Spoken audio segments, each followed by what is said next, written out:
বাংলাদেশ ব্যাংকের রিজার্ভ চুরির প্রধান ভূমিকায় ছিলেন তৎকালীন গভর্নর ডক্টর আতিউর রহমান। এর সহযোগী হিসেবে কাজ করেছেন ভারতীয় নাগরিক।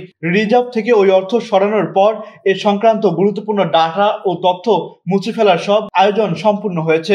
পরিকল্পনা মতো আরটিজিএস সংযোগ স্থাপনের জন্য ভারতীয় নাগরিক নীলা ভান্নানকে ভাড়া করে বাংলাদেশ ব্যাংকে নিয়ে আসেন আতিউর। তাকে এ কাজে সহায়তা করেন বেসরকারি দুটি ব্যাংকের এমডি। আরটিজিএস স্থাপনের পর নীলা ভান্নান বাংলাদেশ ব্যাংকের ইন্টারনেটের সঙ্গে সুই ফটকের সংযোগ স্থাপন করে দেন। এরপর ধাপে ধাপে শুরু হয় পরিকল্পনা বাস্তবায়নের পর্ব। আতিউরের পক্ষে কাজ করেন তার বিশ্বস্ত বাংলাদেশ ব্যাংকের গুরুত্বপূর্ণ দুটি বিভাগের বেশ কয়েকজন কর্মকর্তা।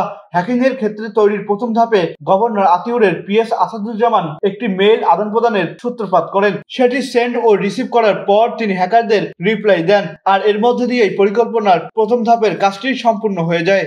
হ্যাকিং এর পর এ সংক্রান্ত আলামত ধ্বংস ও অপরাধ ধামাচাপা দিতে রাকেশ আস্তানা নামে ভারতীয় আরেক নাগরিককে ক্রাইম সিনের সার্ভার কক্ষের অ্যাক্সেস হাতে তুলে দেন তিনি।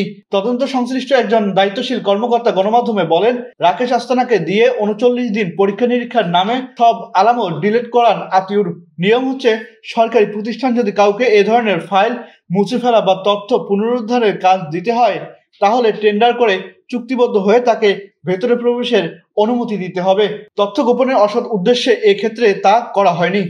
ঘটনার পর মামলা কিংবা জিডি করতে দেননি আতিউর।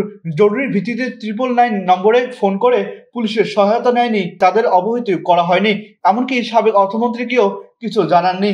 এ অবস্থায় আনঅথরাইজড ব্যক্তিকে সার্ভারের কর্তৃত্ব হাতে তুলে দেন আতিউর, যা বড় ধরনের অপরাধ। গভর্নর ও তার ঘনিষ্ঠ আস্থাভাজন কর্মকর্তাদের সহায়তায় হ্যাকিং এর গুরুত্বপূর্ণ আলামত নষ্ট করে বেরিয়ে যান রাকেশ আস্তানা। সিআইডির বর্তমান তদন্ত কর্মকর্তা ইয়াসিনের কাছে আতিউর রহমান সহ জড়িত অপরাধীদের বিষয় তদন্তে বাধা প্রদান সহ সর্বশেষ অগ্রগতির বিষয়ে জানতে চাইলে তিনি এক গণমাধ্যমে বলেন, আমি আমার কাজটুকু করার চেষ্টা করছি, এর বেশি কিছু তিনি বলতে রাজি হয়নি। রিজার্ভ লুটের নীল নকশার বিষয়ে জানার জন্য সাবেক গভর্নর আতিউর রহমানের মোবাইলে ফোন ও যোগাযোগ করা হলেও সংযোগ পাওয়া যায়নি। পরে খোঁজখবর নিয়ে জানা গেল তিনি গত 5 আগস্টের পরেই দেশ ত্যাগ করে চলে যান। এখন তিনি কোন দেশে আছেন তা নিশ্চিত হতে খোঁজখবর নিচ্ছে তদন্ত সংস্থা। আহসান সাকিব হাসান, আকাশ জমিন, নিউজ ডেস্ক।